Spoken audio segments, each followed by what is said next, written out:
యేసు ఎవరు? యేసు ఏమి చేశాడు? యేసు వల్ల నాకు ఉపయోగం ఏంటి? ఖచ్చితంగా ఈ 3 విషయాలు ప్రతి ఒక్కరూ తెలుసుకోవాలి.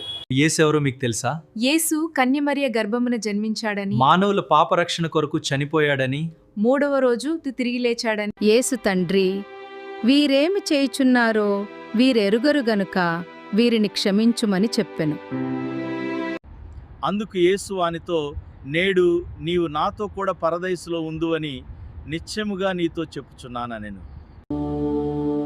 అమ్మా, ఇదిగో నీ కుమారుడు. నా దేవా, నా దేవా, నన్నెందుకు చెయ్యి విడిచితివి? లేఖనము నెరవేరునట్లు నేను దప్పిగొంచున్నానెను. యేసు ఆ చెరక పుచ్చుకొని సమాప్తమైనదని చెప్పి తల వంచి ఆత్మను అప్పగించెను. తండ్రి, నీ చేతికి నా ఆత్మను అప్పగించుకొనుచున్నానెను. ఆయన ఈలాగు చెప్పి ప్రాణము విడిచెను. రక్షకుడైన యేసుక్రీస్తు కృపా సమాధానం ఎల్లప్పుడూ తోడుగా ఉండునుగాక.